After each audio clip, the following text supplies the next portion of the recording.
Hey, bestie, let's talk about this Venus in Taurus transit. Now, Venus entered Taurus on June 6th of 2025 this year, and she's going to remain there until July 4th, where she's going to be transitioning into Gemini.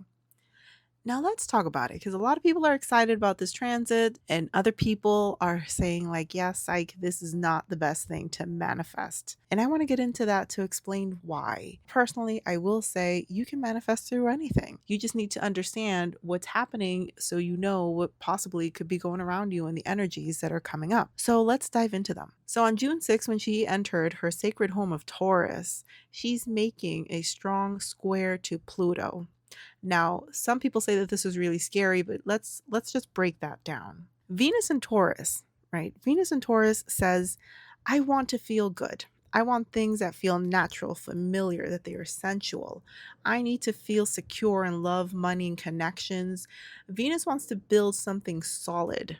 Now, Taurus craves peace, embodiment, loyalty. Taurus energy loves to just feel through the senses, to savor, to trust, and just enjoy things. Now, Pluto in Aquarius, it's kind of like asking, but what if the things that you're clinging to are outdated, but you're just not facing the truth? What if you've already outgrown that? What if you're ready for new things? What if this that you're clinging on or that you actually want to bring into fruition, it's actually a version of you that no longer exists or are things that are going to keep you outdated? Now, that's definitely something to think about. Because, see, Pluto in Aquarius right now, it's like an urge to evolve beyond the known. It wants to expose systems or relationships, patterns that are no longer aligned with your future self. And for this, questions have to be asked and they will be uncomfortable. What Pluto's trying to teach is true empowerment really comes from surrendering control, facing your shadows, and allowing the death and rebirth to occur. Now, this is urging you to shed attachments to outdated values, toxic bonds, identities based on what you possess or what makes you feel safe. That could really be a lie that you're telling yourself. Venus here wants to say you deserve beauty, you deserve pleasure, and you deserve real nourishment. Her energy reminds you to not abandon your body or your heart in pursuit of like radical changes. She does ask you to honor your values, but not to confuse comfort with alignment. So you see how this can get confusing, but it's definitely a breakthrough that can happen within you if you traverse this, if you do the shadow work, if you ask the questions. Now, to find some harmony, you have to ask yourself, what are you holding on to for security that's probably no longer serving your higher self? Are you going through any power games, struggles, or fears that are dictating your decisions? You can let Venus help you ground yourself in your presence as you face this trying time from Pluto. You can redefine intimacy and self-worth, like letting go of outdated definitions of love, beauty, and success. What if the love, beauty, and success that you are craving, that you're working towards, doesn't really fulfill you anymore? You want to rebuild from a place that supports your freedom, but it's also deep and valuable. This also asks you to take it slow. Taurus teaches us to take our time, and Pluto likes to pressure with intensity, but transformation doesn't just happen like that overnight. This square is opening up the door so you can take a look and possibly take a leap. Now, as we go to the tail end of this transit, close to July 4th, I believe, July 3rd or July 4th, as she's about to exit Taurus and enter Gemini, she's going to make a conjunction with Uranus. Now, this is like love meets liberation, you know? So, Venus, as we said, planet of love, beauty, pleasure, and value, is going to meet Uranus. Uranus is like the great awakener. Uranus just rocks everything. It really does. It shifts things suddenly. And in Taurus, you might feel a shift of your stability, your sensuality. Taurus likes it comfy and expected, and Uranus is going to bring the unexpected and the uncomfortable. Now, this transit shakes the foundation of what we thought we loved, needed, or valued. It's like a cosmic shock. Is to the heart, to your wallet, and it could be to your sense of self-worth. Now remember, Venus in Taurus says, I want grounded love, sensual pleasure, financial security, and things that I can trust. I value what is real, what is steady, and what is beautiful. Taurus and Venus is about comfort, consistency, and the slow blooming pleasures of life. She doesn't want surprises. She doesn't like them. Not in Taurus. Remember, Venus loves devotion, which is beautiful, slow, and sensual. But Uranus in Taurus is saying, remember, there are things that you have outgrown from your comfort zone.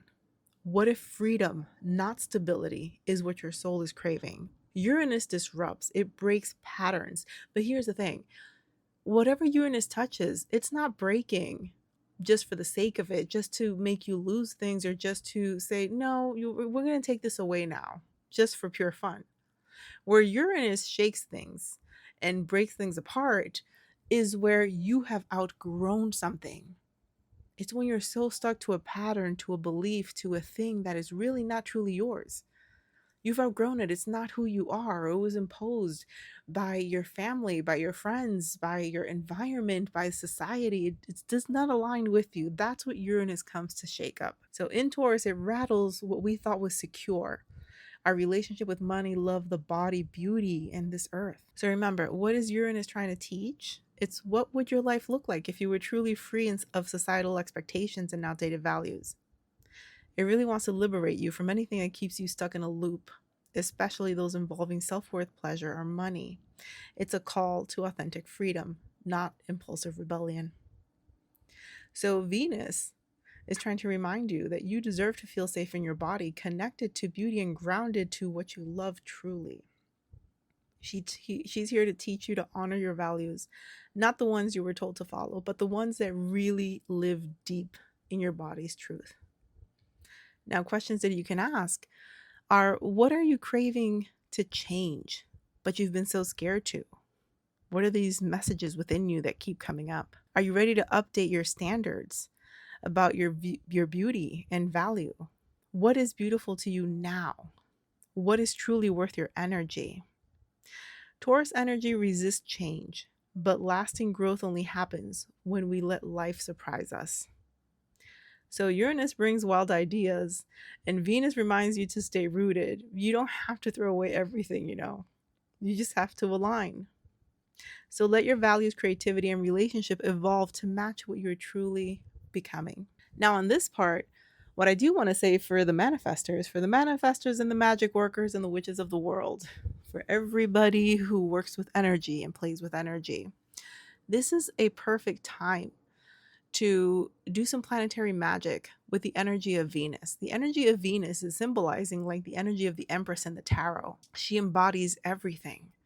She is impregnated with energy, and from that energy, her circumstances push forth, which is everything we see in our material world. But it's all done through the subconscious. So it says that you really have to be very careful of what you're putting in your mind, what energy you're embodying. Are you really looking at solutions and the beauty of life, or are you really looking at the lack of? Because remember that where focus goes, energy goes, and that's what's going to transmute into your world. So if you do planetary magic, if you do energy, remember Friday is Venus Day. And if you can do it on a Venus hour, if you're doing a ritual with candle magic, or if you're working with plants that are bringing abundance, that brings love, that brings joy, definitely try to do it on the Venus hour. So my friends, with this, I let you go. Have an amazing time. And also, I do have a special. If you have any questions about your natal chart, like a pressing question, or you want to talk about Venus planetary magic, click the link below, schedule it. I'm going to have this open. This is only while Venus is in Taurus. And yeah, if you want to work with me, just look below. But other than that, manifest your best life.